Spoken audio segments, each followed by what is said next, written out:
Mesdames, Messieurs, bonjour, bienvenue sur Alizé, ravi de vous retrouver pour votre édition de la mi-journée. Nous sommes le lundi 19 octobre, la douleur au cœur d'une journée organisée aujourd'hui partout dans le monde. Cette journée est relayée en Guadeloupe dans plusieurs établissements de santé, notamment au CHU de Pointe-à-Pitre, comme vous pouvez le voir sur ces images, où des professionnels présentent les différents moyens d'évaluation de la douleur et de traitement. Une douleur qui peut être induite notamment par les soins et pour laquelle il existe des techniques pour soulager les patients. Cette journée donc mondiale contre la douleur qui se déroule toute la journée au CHU de Pointe-à-Pitre et dans plusieurs établissements de santé en Guadeloupe. Des patients qui sont notamment atteints de cancer, un sujet encore tabou, comme l'explique Henri Nagapin, le directeur de la clinique des Eaux Claires. Il répond aux questions d'Éric Pommier. Je pense qu'aux Antilles, le sujet du cancer est vraiment un sujet tabou. Et la preuve en est, c'est que, vous savez, c'est difficile d'avoir un cancer, on peut le comprendre. Ça reste tabou. Il faut développer tout un environnement autour du cancer afin de, entre guillemets, de banaliser cette maladie, parce que la guérison, elle existe, dans le cancer, elle existe.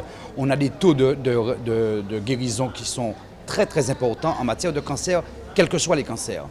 Maintenant, il faut savoir aussi aux Antilles que la notion de la famille, c'est une notion qui est forte. Mais aujourd'hui, face à l'évolution des maladies, face à la complexité des maladies, il faut un autre environnement. Il faut l'environnement familial, mais aussi, il faut aussi d'autres environnements, comme l'association que vous voyez qui est en train d'exercer aujourd'hui chez nous et qui a pour but de permettre aux familles, aux patients, aux malades, à l'entourage, de savoir que cet environnement existe et qui permet à tout un chacun de s'y retrouver et de reprendre son activité professionnelle, familiale et de vivre, quoi. Au chapitre social, la grève à la sécurité sociale a été temporairement suspendue. Les sites ont réouvert ce matin. Les agents sont dans l'attente d'un courrier de la direction dans lequel elle les convie à une réunion demain. Une actualité sociale très présente aujourd'hui avec la conférence sociale qui se tient dans la capitale. Avant d'entendre le président François Hollande, faisons le point sur les attentes des syndicats guadeloupéens avec Karine Gielman.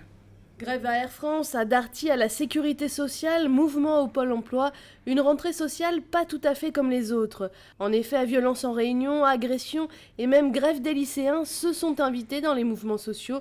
Face à l'absence de résultats, la multiplication des burn-out, la radicalisation des mouvements est à craindre. Aujourd'hui, les travailleurs vivent une souffrance telle. Jamais on n'a connu ça. Vous savez, avant les événements de 2009, les travailleurs souffraient. D'ailleurs, c'est à cause de cette souffrance que les événements de 2009 ont eu lieu. Eh bien, aujourd'hui, travailleurs qui ont souffert plus qu'avant 2009. Travailleurs qui ont souffert plus. C'était la pire job là. Et c'est vrai que l'environnement travailler de mobiliser pour défendre intérêt à eux-mêmes, eh bien, il y a d'autres situations qui ne peuvent pas même éviter. Donc, ça, moi, quand crée une chose là, et son crainte partagée par les autres organisations syndicales, c'est que il y a un risque dans ce pays-là. Et de toute manière, il y aura un choc social, peut-être un choc politique, je ne sais pas, mais un choc social. Tôt ou tard, ça arrive. Malgré l'opposition du patronat au gouvernement, notamment sur les lois d'égalité réelle ou encore les exonérations sociales, les syndicats campent sur leur position contestataire face aux chefs d'entreprise. L'action patronale, il y a dans l'exagération, certainement pour obtenir plus. Parce qu'on a rappelé que depuis 2013, quasiment depuis 2012, que le gouvernement Hollande au pouvoir, c'est l'accord national interprofessionnel qui sont une revendication à le MEDEF qu'ils obtiennent. C'est la loi Macron sur la généralisation du travail du dimanche. C'est la loi Rebsamen qui va remettre en cause les instances représentatives du personnel. Et c'est bientôt la fameuse loi Valls sur le dialogue social qui caille la primauté des accords d'entreprise sur la loi et sur les conventions collectives. Donc, toute une série remise en cause du droit du travail et des acquis sociaux. Et quand nous avons constaté, malgré les exonérations de charges, malgré les aides à l'emploi, malgré les défiscalisations, il y a licencié. Donc en fin de compte, c'est un faux problème. Au contraire, il faut arrêter de gaspiller, entre guillemets, l'argent public à bas les entreprises des exonérations sans contrepartie. Le dialogue social semble quasiment rompu, que ce soit entre le patronat guadeloupéen et le gouvernement d'avec les syndicats. Sur ce qui se passe à Air France, c'est dans la lignée de la logique de tous les patrons aujourd'hui. Ils disent que pour qu'on puisse distribuer plus de dividendes, il faut supprimer des postes en permanence avec toutes les conséquences que cela comporte. À noter, la CGT boycotte la conférence sociale de ce lundi 19 octobre. Ce rendez-vous social de la rentrée augure d'une année 2016 tendue. La CGT a déjà appelé à la mobilisation le 22 octobre pour soutenir les salariés suspendus d'Air France.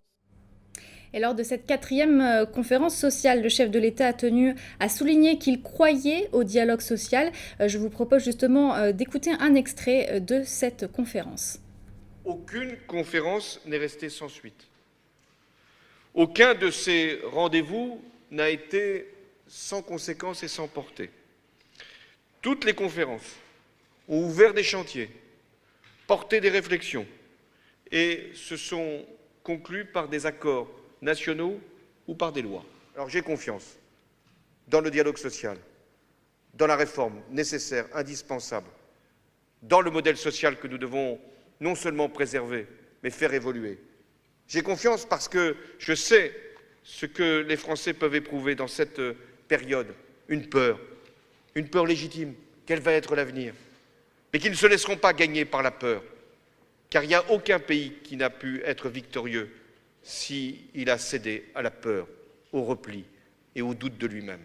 Et c'est pourquoi les partenaires sociaux seront au cœur de ce que nous avons à faire jusqu'au bout pour faire avancer notre pays dans la réforme et dans le dialogue. Merci.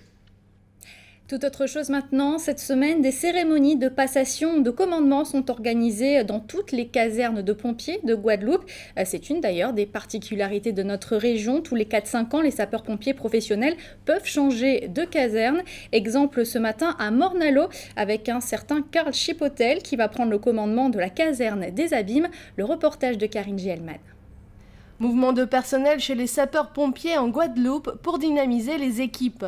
Alors c'est propre à la Guadeloupe, oui bien sûr, même si certains sont évidemment conditionnés par l'information de CAP national, mais ils sont internes à la Guadeloupe. Ils se font à ce stade sans recrutement de personnel externe, mais ils nous permettent de recréer une nouvelle dynamique au sein de nos agents, au sein de nos cadres, et donc de partir sur de nouvelles bases.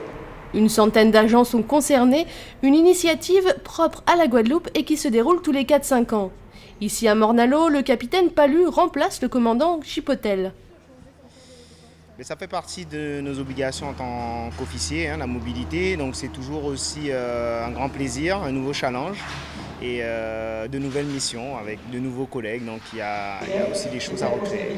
C'est toujours intéressant, je trouve, ça permet en fait de redynamiser un petit peu le management, de se remettre en question également.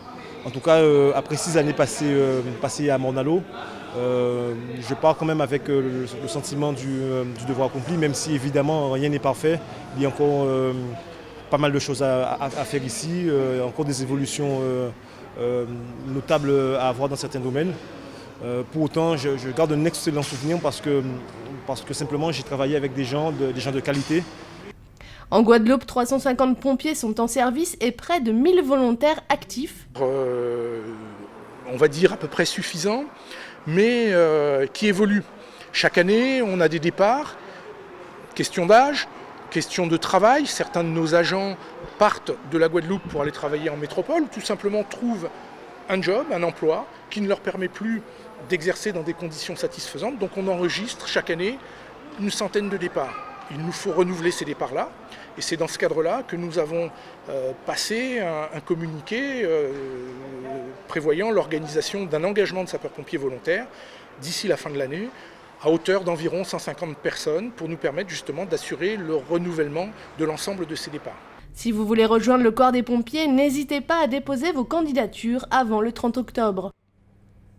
Information pratique à présent avec vos coupures d'eau du jour. Depuis ce matin, la distribution de l'eau potable est perturbée dans 3 secteurs de Petit-Bourg, Cocoyer-Haut, Glacière et Vernoux. Ceci est dû à des travaux sur le réseau. Retour à la normale en début d'après-midi selon le SIAG. On en vient à l'actualité dans la Caraïbe. Ce midi, Karine Gelman nous emmène au Brésil, au Honduras ou encore à la Barbade.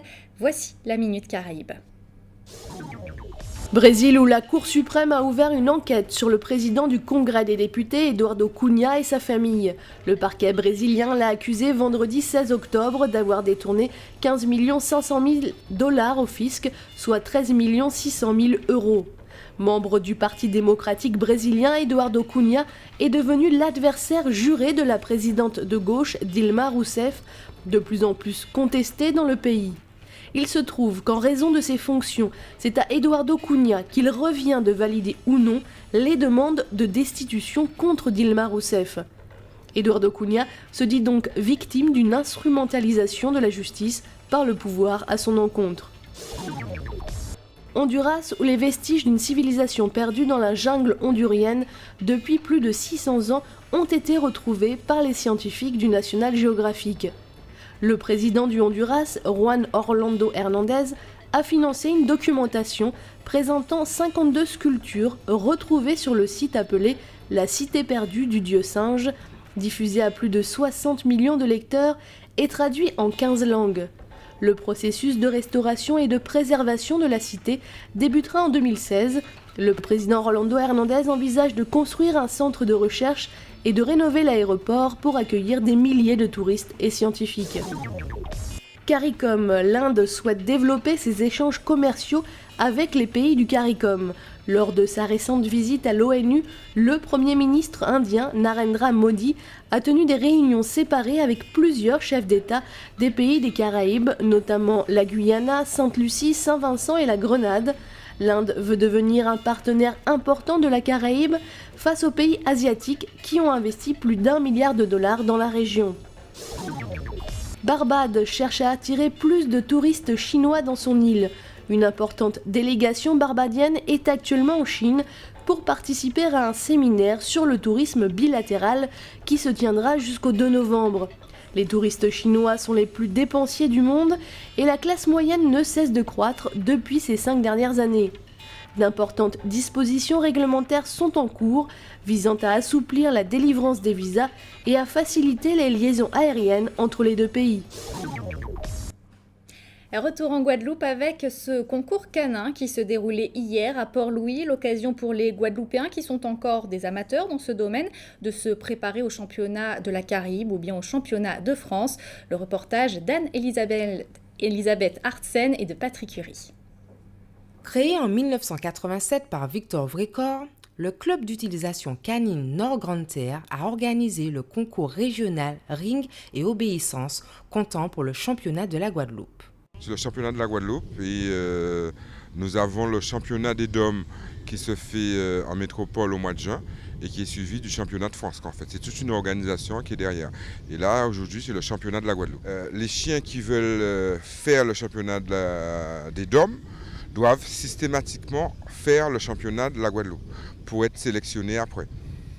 Okay. Et au niveau du championnat des DOM, c'est le premier chien, c'est celui qui va gagner le championnat des DOM, qui va être sélectionné pour participer au championnat de France. Ce week-end, la plage du Souffleur à Port-Louis a accueilli les chiens et les conducteurs dans le ring. Cet enclos fermé de 40 mètres de large et 80 mètres de long pour une série d'exercices sous le regard d'un juge et d'un commissaire. Beaucoup de gens passionnés, c'est pas toujours facile de faire du chien ici, il y a peu de clubs, 4-5 clubs, mais ils ont beaucoup de courage et la qualité du chien est au rendez-vous. Même si les conditions aujourd'hui sont particulièrement difficiles avec un temps très très chaud. Et c'est pas moi qui viens de métropole qui le dit, même les autochtones, ils disent que c'est très très très chaud. Jediki, 4 ans et demi, est le champion en titre. Il a effectué son premier concours en 2012. Véritable passionné par sa discipline, Herman René a été très ému par la performance de son chien compte tenu des conditions climatiques particulièrement difficiles. Bon, en principe, on ne s'attendait pas à une chaleur pareille. Bon, vous me direz, depuis cette année, il n'y a pas eu beaucoup de pluie. Mais là, c'est une horreur pour les chiens. Ça, le truc, c'est qu'ils y vont malgré qu'ils sont presque à l'agonie. Le dernier exercice, j'ai dû appeler mon chien. Cette manifestation vise également à mieux faire connaître le chien dans notre région afin de faire changer le comportement de la population vis-à-vis de nos amis à quatre pattes et de ce fait diminuer le nombre de chiens errants dans nos rues en favorisant le dressage de nos animaux de compagnie. On passe à l'actualité sportive avec les championnats du monde junior de surf qui se sont terminés hier en Californie. Et félicitations à la Guadeloupéenne Tessa Thiessen qui a été sacrée championne du monde junior de la discipline. À 18 ans, c'est son premier titre mondial. Le podium est complété par deux autres Français, les frères Mignot. Avec ces bons résultats, l'équipe de France est d'ailleurs vice-championne du monde des Nations 2015, derrière les États-Unis, mais devant Hawaï, le champion sortant, devant également l'Australie et le Japon. Retour en Guadeloupe, il y avait du football ce week-end. On jouait les matchs comptant pour la 4e journée d'EDH. Parmi les résultats, la victoire 2-0 de l'US Sainte-Rose face à l'Étoile de Morne-à-l'Eau. Même score pour les Red Stars de Pointe-à-Pitre qui se sont imposés face à la Gauloise de Basse-Terre. Match nul, 1 but partout entre le Sirocco des Abîmes et l'Amicale de Marie-Galante. Les autres résultats s'affichent sur votre écran. Notez que la rencontre entre l'USBM et le CSM a dû être reportée pour cause de mauvais temps. Au classement provisoire, l'US Sainte-Rose est en tête suivie de l'USBM et de l'Amicale de Marie-Galante. Avant de se quitter, un point sur vos prévisions météo pour cet après-midi. C'est un temps beaucoup plus sec qui vous attend avec du soleil, le soleil qui sera accompagné d'un léger voile nuageux. Les températures seront comprises entre 29 et 32 degrés. C'est la fin de cette édition. Merci de l'avoir suivi, une édition que vous pouvez retrouver sur notre site www.alizé.com. Dans quelques instants, le journal de TF1 suivi de petits secrets entre voisins. Je vous retrouverai ce soir à 19h pour votre édition locale et régionale. En attendant, bon appétit et très bon après-midi sur Alizé.